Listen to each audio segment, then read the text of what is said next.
오늘 우리가 읽은 이 본문 말씀은 7월 6일 목요일 매일 성경 큐티 말씀이었습니다.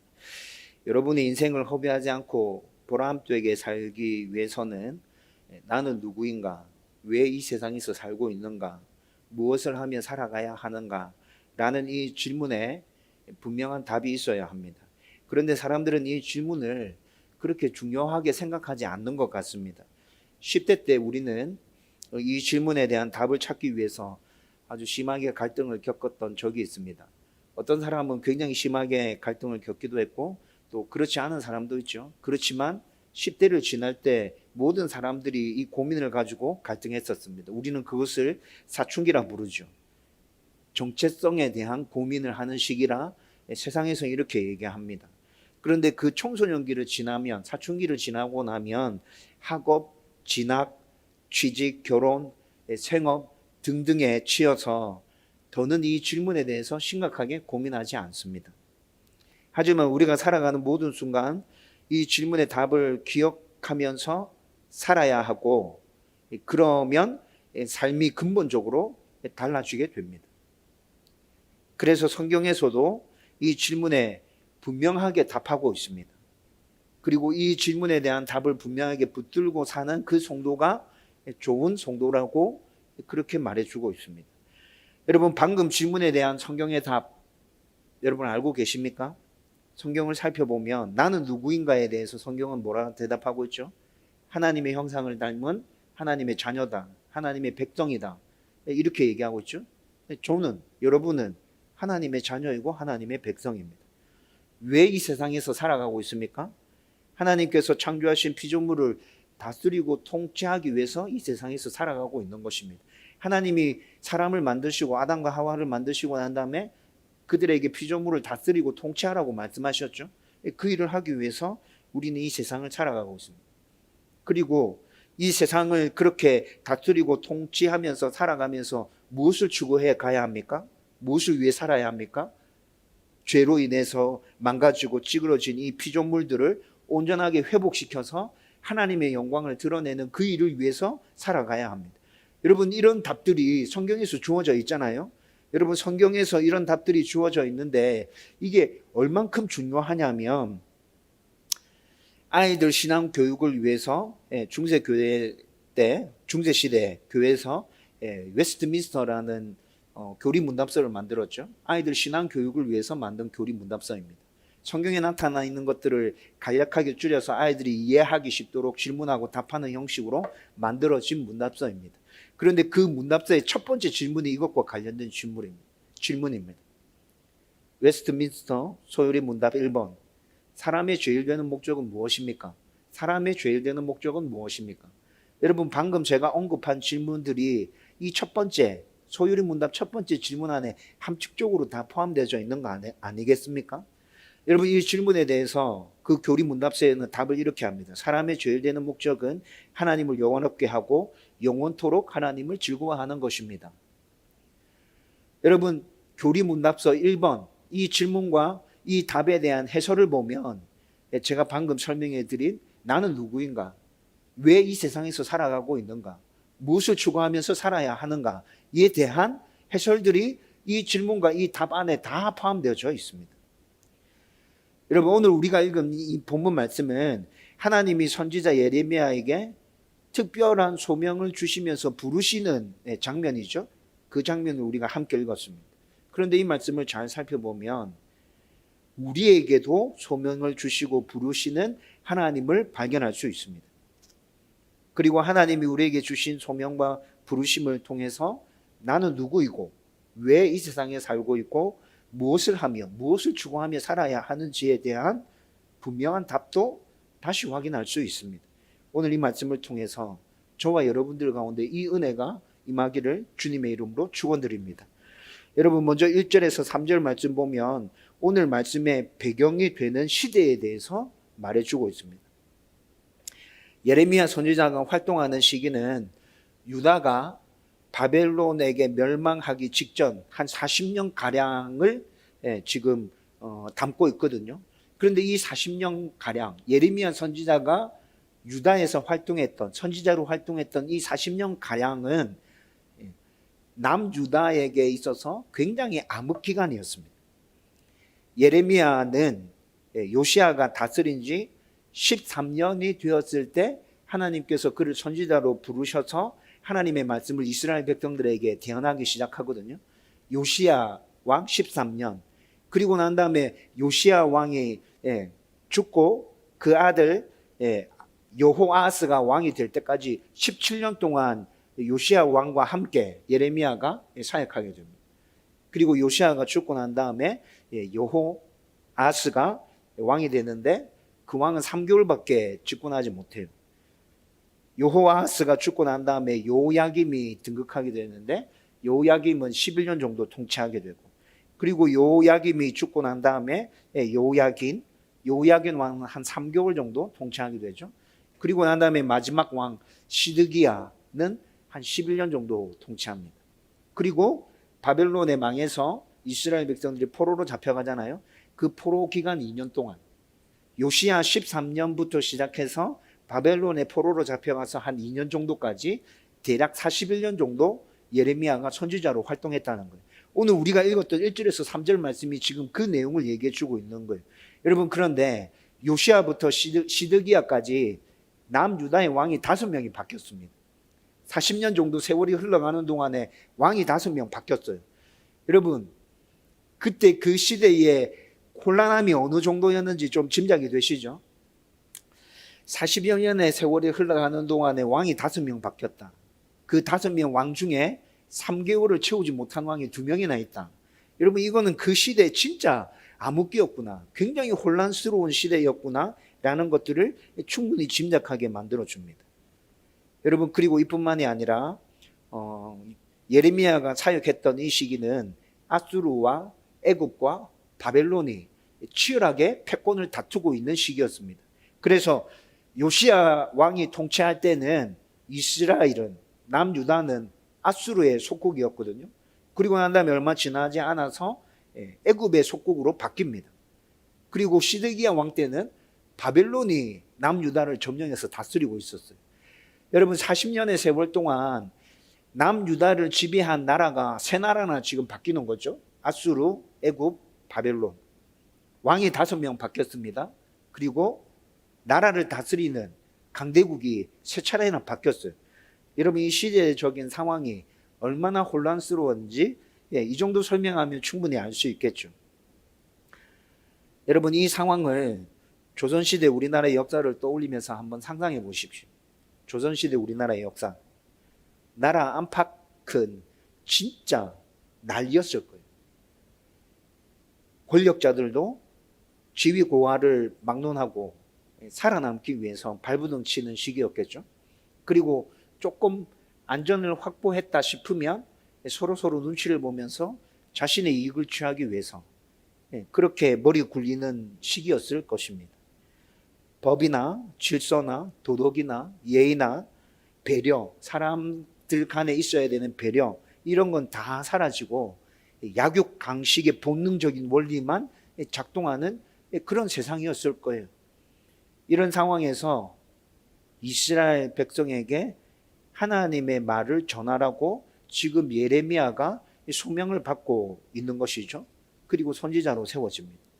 여러분, 간단하게 말하면 예레미야는 지금 너무나도 어렵고 힘든 상황 가운데 거의 불가능한 임무를 맡았어요.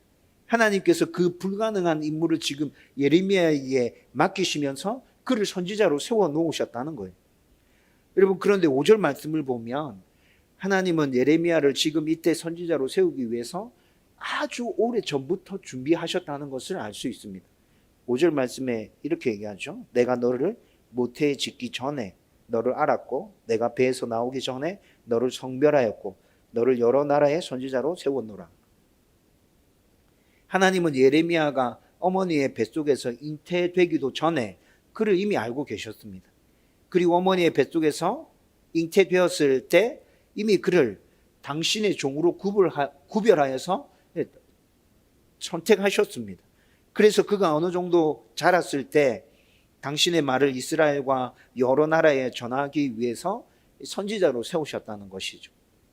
이 말씀이, 5절 말씀이 바로 그를 선지자로 선택해서 부르시고 하나님의 말씀을 전하는 소명을 주시고 있는 말씀입니다. 하지만 시대적인 상황을 보면 이 부르심과 이 소명은 예레미야가 감당할 수 있는 것입니까? 앞서 시대적인 상황이 어땠는지 설명해 드렸잖아요. 여러분, 예레미야가 지금 이때 부르심을 받을 때 17세에서 18세 나이였습니다.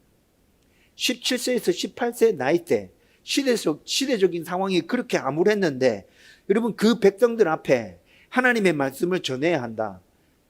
여러분, 이건 진짜 불가능한 일인 거죠. 하나님의 말씀이 이스라엘 백성들을 다독거리는 말씀이었나요? 그렇지 않죠. 이때 예레미야가 선포해야 되는 하나님의 말씀은 날이 서 있는 말씀이었어요. 하나님께서 이스라엘 백성들을 심판하신다, 반드시 멸하신다는 말씀이거든요. 물론 그 말씀이 선포되고 난 다음에 뒷부분에는 회복에 대한 말씀도 있었지만 예레미야가 사역하는 초창기 시대 때는 전부 심판에 대한 날 서 있는 말씀들만 계속 하나님께서 주신단 말이에요. 그런데 이런 말씀을 지금 17세, 18세 된 예레미야가 그 암울한 시대적인 상황에서 선포해야 된다는 거예요. 제가 좀 전에 말씀드렸던 것처럼 진짜 불가능한 사역이지 않습니까? 여러분들에게 이런 사역이 주어졌다면 감당할 수 있겠어요? 진짜 어렵죠. 여러분, 그래서 그는 6절 말씀에 보면 하나님께서 이렇게 부르시고 소명을 주셨잖아요. 그런데 그 부르심 앞에, 그 소명 앞에 예레미야는 슬프도소이다 한탄하고 있습니다. 하나님, 저에게 왜 이런 명령을 하시는 거죠? 저를 왜 부르시는 겁니까? 왜 선지자로 세우셔서 가라 말씀하시는 겁니까? 슬프다고 한탄하고 있죠. 그리고 난 다음에 아이라서 말할 줄 모릅니다. 하소연하고 있어요. 여러분, 예레미야의 이런 반응은 충분히 공감되고 이해되지 않습니까? 하나님도 이후의 말씀을 쭉 살펴보면 예레미야가 이렇게 반응하는 것에 대해서 이해하셨던 것 같아요. 그래, 네가 왜 그렇게 얘기하는지 내가 안다. 시대적인 상황을 보면 진짜 이스라엘 백성들의 모습을 보고 있으면 내가 네한테 시키는 이 일이 진짜 불가능하다고 너가 생각되는 거, 그래, 나도 이해한다. 하나님께서 이렇게 이해하시는 모습이 나타난다고. 그래서 하나님께서 어떻게 하시죠? 그 위에 말씀들을 쭉 읽어보면 하나님께서 예레미야에게 말씀하십니다. 슬퍼하지 마라. 두려워하지 마라. 아이라고 말하지 마라. 그러면서 예레미야에게 얘기하죠. 내가 누구에게든지 보내면 너는 가라. 무엇이든지 명령하면 그것을 말해라. 하나님께서 이렇게 얘기합니다. 너가 그렇게 순종해서 나아가기만 하면 내가 너와 함께 해주겠다. 모든 어려움과 문제 가운데서 구원할 것이다. 그러니까 두려워할 필요 없어. 하나님께서 지금 오늘 우리가 읽은 본문 말씀에서 이 얘기도 예레미야에게 해주고 있어요. 이렇게 하나님은 부르심과 소명에 합당하게 인도해 주시고 보호해 주시며 동행해 주시는 우리의 좋으신 아버지 되시는 분이십니다. 그리고 10절 말씀 보면 하나님이 왜 이렇게까지 그를 부르셔서 특별한 소명을 주시는지 그 이유에 대해서도 설명해 주고 있습니다. 하나님은 예레미야를 통해서 지금 이스라엘과 그리고 여러 나라의 죄를 뿌리 뽑기를 원하십니다. 여러분, 이 당시에 다양한 죄가 이스라엘과 여러 나라들의 모든 영역에 아주 깊숙하게 뿌리 내리고 있었습니다. 여러분, 이사야 6장 말씀을 읽어보면, 이사야 5장 말씀을 읽어보면 남유다의 6가지 죄에 대해서 아주 강력하게, 아주 강하게 언급하고 있습니다. 그 첫 번째 죄가 탐욕입니다. 이때 이 당시에 이스라엘 백성들은 한도 끝도 없는 욕심에 사로잡혀 있었습니다. 그리고 쾌락에 사로잡혀 있었죠. 자기 자신을 즐겁게 만들기 위해서 뭐든지 다 할 수 있는 사람들이었습니다. 그리고 방탕했고요. 거짓으로 똘똘 뭉쳐져 있었고요. 그러면서 교만했어요. 하나님이 우리를 어떻게 할 수 없어 이렇게 얘기했어요. 하나님보다 우리가 뭐든지 다 나아. 이것뿐만이 아니라 아주 가증스러웠죠.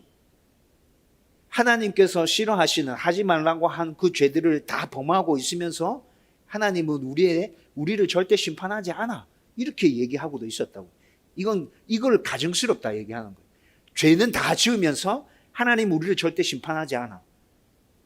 여러분 이런 죄악들로 똘똘 뭉쳐져 있었어요. 여러분 그런데 이사야 5장 말씀을 보면 6가지 죄에 대해서 말씀하고 있다 그랬잖아요. 그런데 우상 숭배의 죄에 대해서는 언급이 나타나지 않아요. 언급하지 않아요. 여러분 왜 그럴 것 같아요? 우상 숭배는 이미 보편화되어 있어요.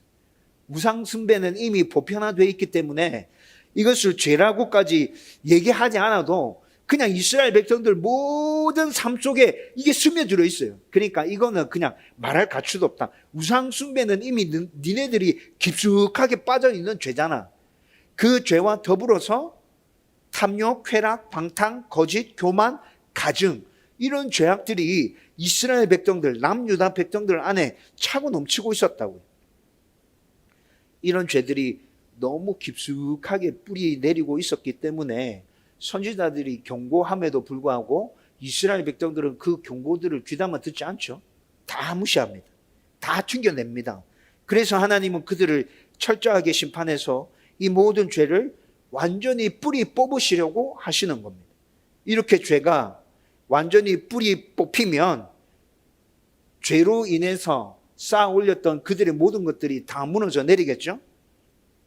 그들이 그토록 간절히 바라고 갈망했던 것, 수단과 방법을 가리지 않고 그들이 쌓아 올렸던 모든 것들, 이 모든 것들이 하나님 앞에서는 아무 쓸모없는 것이고 하나님이 후 불어버리면 한순간에 다 날아가 버린다는 것을 여러분 이 심판을 통해서 남유다 백성들은 깨닫게 될 것입니다.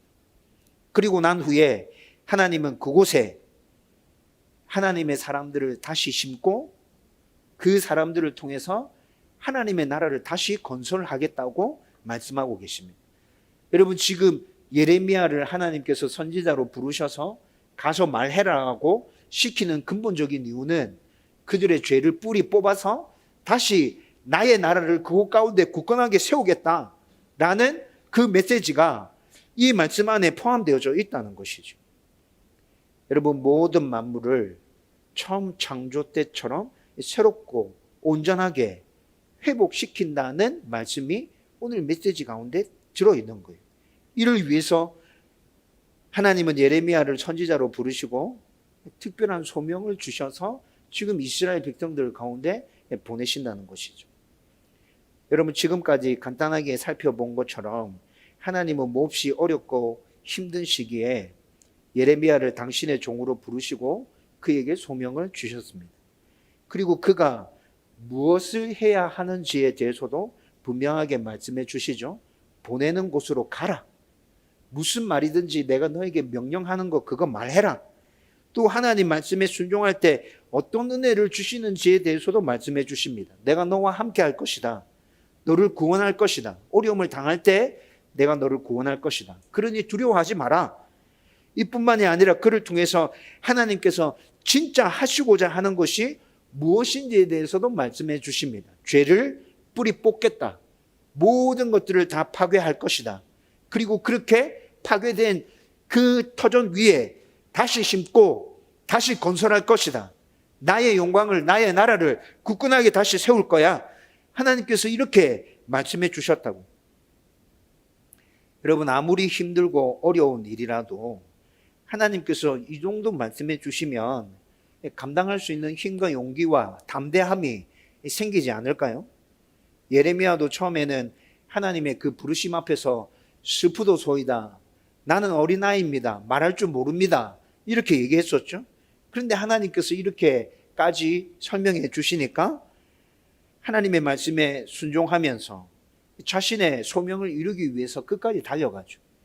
여러분 예레미야가 이때 부름받고 41년을 사역합니다. 41년을 선지자로 사역한다고요. 여러분 예레미야에게만 하나님께서 이런 부르심, 이런 소명을 허락하시는 것입니까? 여러분 우리에게도 똑같이 하나님께서는 부르시고 또 소명을 허락해 주십니다. 구약 성경 곳곳에 하나님의 백성들을 이렇게 부르시고 하나님의 백성들에게 소명을 주시는 장면들이 있죠. 그 말씀들을 살펴보면서 우리는 교훈을 얻을 수 있습니다. 구약 성경에서만 교훈을 얻을 수 있는 것이 아니라 신약 성경을 살펴보면 직접적으로 우리에게도 하나님께서 소명을 주셨다, 우리를 부르셨다는 말씀이 곳곳에 나타나고 있습니다. 여러분 대표적인 말씀들 몇 구절 살펴볼까요? 마태복음 28장 19절에서 20절 말씀, 여러분들 잘 아는 말씀이잖아요. 너희는 가서 모든 족속으로 제자를 삼아 아버지와 아들과 성령의 이름으로 세례를 주고 내가 너에게 분부한 모든 것을 가르쳐 지키게 하라. 볼지어다 내가 세상 끝날까지 너희와 항상 함께 있으리라.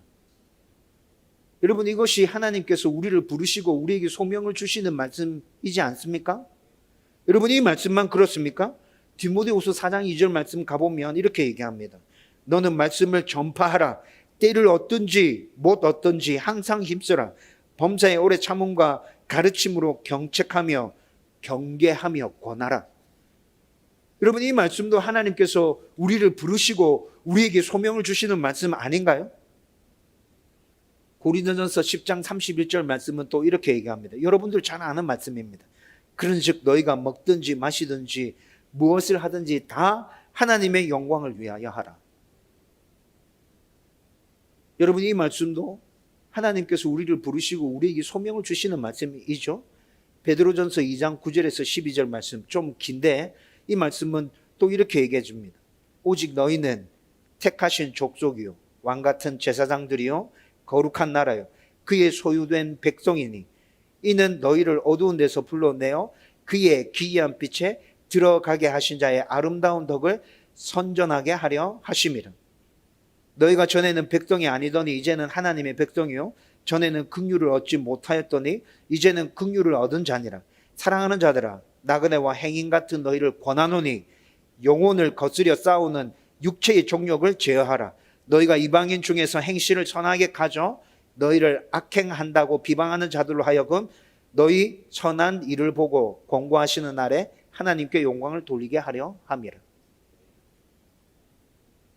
여러분 이 말씀도 하나님께서 우리에게 소명을 주시고 우리를 당신의 백성으로 불러주시는 말씀 아닙니까?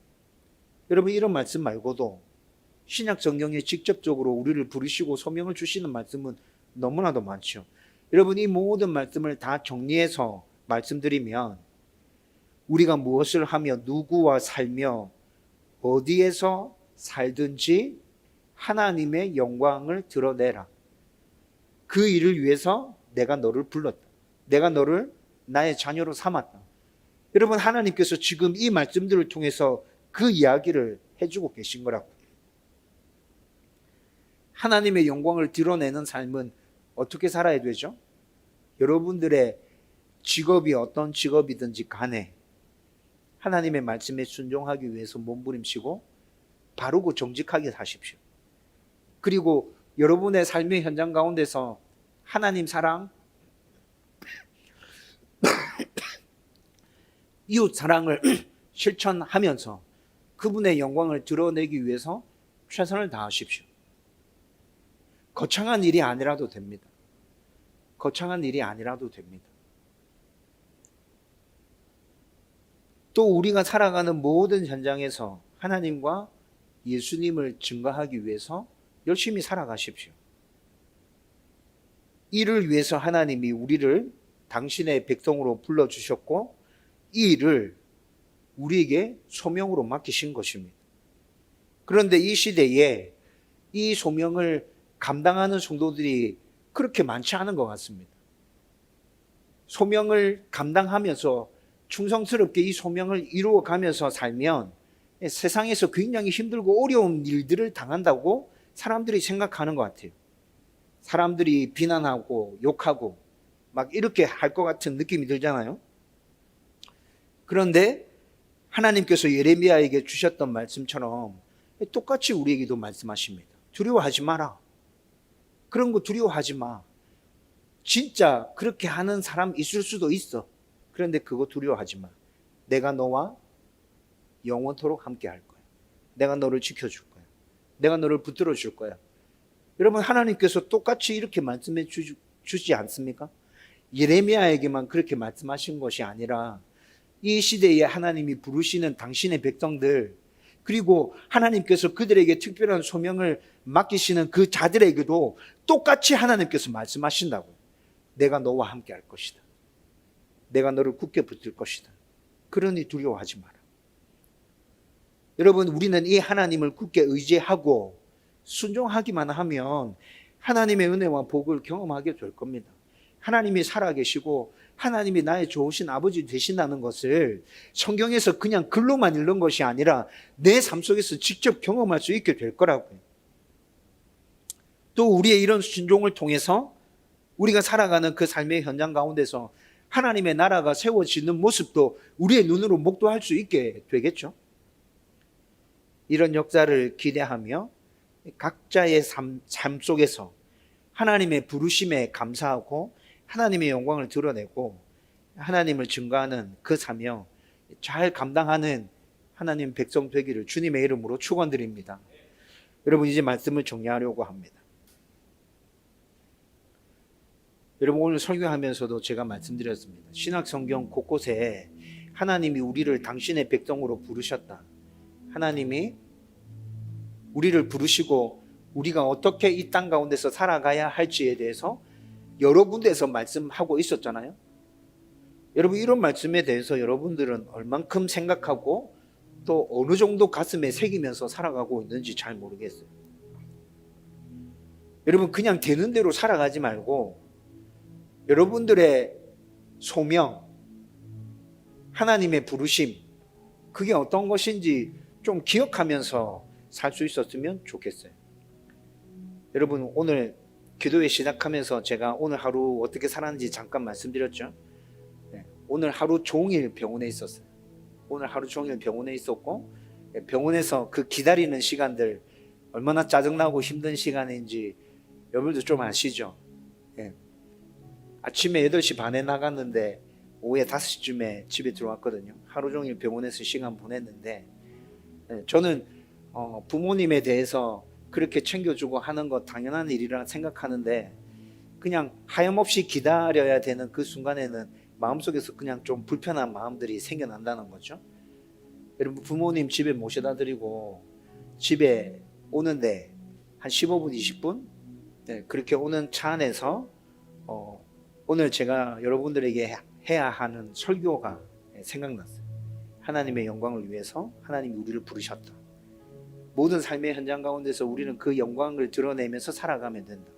여러분, 이 말씀이 생각나면서 나는 오늘 병원에서 하루 종일 시간을 다 보냈는데 병원에서의 내 모습은 어땠나? 하나님의 영광이 드러났나? 그 기다림의 시간 가운데서 의사와 간호사를 대할 때 내 모습 속에서 하나님 영광 받으셨나? 차 안에서 그런 생각이 들었어요. 여러분, 뭔가 특별한 일을 해야 하나님 영광 받으시는 게 아니라고 제가 계속해서 얘기하고 있잖아요. 여러분, 제 안에 좀 불편한 마음이 있고 짜증나는 마음들이 있긴 했지만 그것을 직접적으로 간호사나 의사들한테 표현하지 않았거든요. 그냥 이렇게 꾹꾹 누르고 있었고, 그들을 대할 때는 감사하는 마음으로 또 친절한 얼굴 표정으로 그들을 대했어요. 집으로 돌아오는 차 안에서 이런 생각들이 들었는데 자화자찬인지는 모르겠어요. 근데 저는 이런 생각이 들었어요. 오늘 하루 열심히 참 잘 살았다. 병원에서 하루 종일 시간 보내는 그 모습을 하나님이 보시면서 하나님 기뻐하셨을 거다. 하나님 영광 받으셨다. 여러분, 오늘 진짜 제가 한 일이 아무것도 없고 병원에서 그냥 기다리는 일들만 줄기차게 하나 왔거든요. 하나님 영광 받으셨다. 여러분, 제 마음 안에 그런 생각이 좀 들더라고요. 하나님이 왜 나를 부르셨는지, 내가 하고 있는 이 일을 통해서 무엇을 추구하면서 살아야 하는지 여러분, 매일 생각할 수 있었으면 좋겠습니다. 그 일을 위해서 몸부림칠 수 있었으면 좋겠습니다. 진짜 하찮은 일이라 할지라도 하나님이 내 삶 가운데 역사하실 것들에 대해서 기대할 수 있었으면 좋겠습니다. 그리고 그 일이 이루어질 때 하나님의 영광이 드러나고 하나님의 나라가 굳게 세워질 것이라는 그 기대도 여러분들이 품을 수 있었으면 좋겠습니다. 그리고 실제 여러분들의 삶 가운데 그렇게 살아갈 때 하나님 부어주시는 그 은혜와 복들을 누리면서 살아갔으면 좋겠습니다. 저와 여러분들이 부르심이 무엇인지, 내가 이루어야 될 소명이 무엇인지 분명하게 기억하면서 살아갈 때 이 은혜가 충만하게 넘쳐나기를 주님의 이름으로 축원드립니다.